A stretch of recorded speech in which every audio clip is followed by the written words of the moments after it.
He's funny, and he's also strong, hardworking, and he's somebody that encourages one to do more with his strength. Both of us will understand each other perfect. It's good working with her. She's so intelligent. She understands somebody. She can't insult you. She knows how to talk to somebody. And also happiness. She's also a wonderful person. She's also one of the wonderful crew I have. Creativity, Dede, my producer, Lucky Singer, and Azuma Greatman, my editor. They are the best crew ever.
Is there another way to find a solution, or will it always be violent?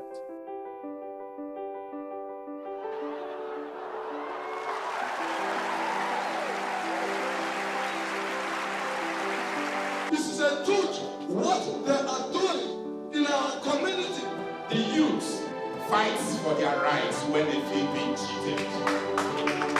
When you are climbing up, be fair to those you meet on the way. They are throwing away the youth. Everything they want to do is for themselves. We all need God. God is the solution. Why am I not hearing anything about how to make the women of Ozora stronger? We are our own problems. There is an inbuilt potential that God has put inside you. What we need to do is give the right seat to the right person. We're trying to find out how to bring dawn to the creeks.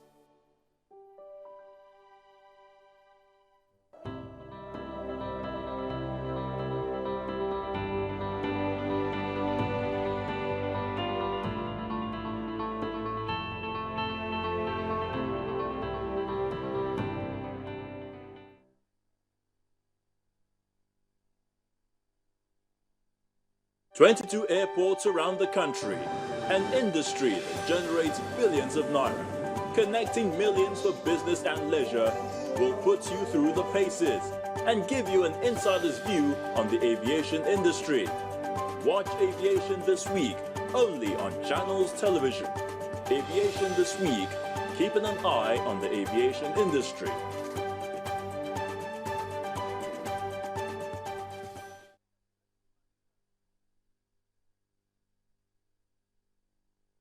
In an effort to raise awareness on sustainable management, conservation, and maintainable development of all types of forests, the World Environment Day aims to develop green economies, conserve forests, and ensure that they will be around for generations to come.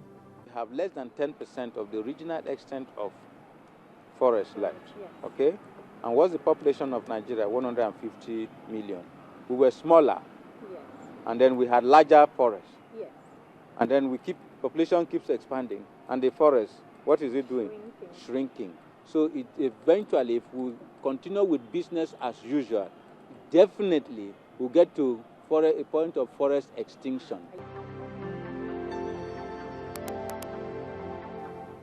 Climate change raises real questions about our shared commitment to human rights and what it means to be part of a single human community. It is a reminder that in a world that sometimes appears fractured and divided, we share one thing in common: the planet Earth. We owe it to future generations, our children and their grandchildren, to act now to reduce these risks. The principle of universal human rights demands that we act now. When tackling an issue as complex as global warming and all other environmental hazards, it is easy to lose sight of the human face of climate change. Climate change should actually renew our commitment to the poor state. The world's poor have one thing in common. They did not create the climate crisis now facing humanity, yet they will suffer the earliest and most destructive impacts. For about 3 million people in the world, some 40% of the planet's population, living on less than $2 a day, global warming will erode the gains built up over generations, not just in poverty reduction, but in health, education, nutrition, and many other areas. We know that events such as droughts, floods will become more frequent, intense, and destructive as a result of climate change. When droughts, floods, or storms strike, vulnerable people are forced to sell off productive assets, withdraw children from school, and cut back on nutrition and health spending.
Hello, so good to have you with us again as we begin another edition of News Track. I am Olumide Macaulay, and here are the stories and reports we're tracking for you this hour.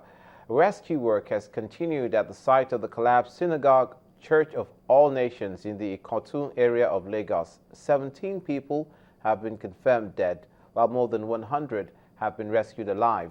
The two-story structure that caved in was a guest house for members of the church. The structure was being extended with 3 additional floors when it collapsed on the workers and occupants, many of whom are thought to include foreign visitors. To another tragic occurrence, this time in the southeastern part of the country. Traders at the Bright Street section of the Onitsha main market in Anambra State are in a quandary as a result of a fire that razed their shops and goods, running into millions of naira. But the chairman of Bright Street Amalgamated Traders Association, Ifeanyi Fitex Chukudum, told Channels Television that something needs to be done to check the incessant fire outbreaks at the market. During a visit to the scene, the governor of Anambra State, Willie Obiano, empathized with the traders and informed them of plans to modernize markets across the state. In April 2014, some parts of Osokodu market was gutted by fire. Goods and property worth millions of naira were lost in a twinkle of an eye, and the governor of Anambra State, Willie Obiano, visited the scene to empathize with the affected traders. And just 5 months after that, another fire disaster occurred, this time at the Bright Street section of the multi-billion naira international main market, Onitsha. In inferno has reduced the market to rubble, and many traders not only lost their shops and goods, but also their means of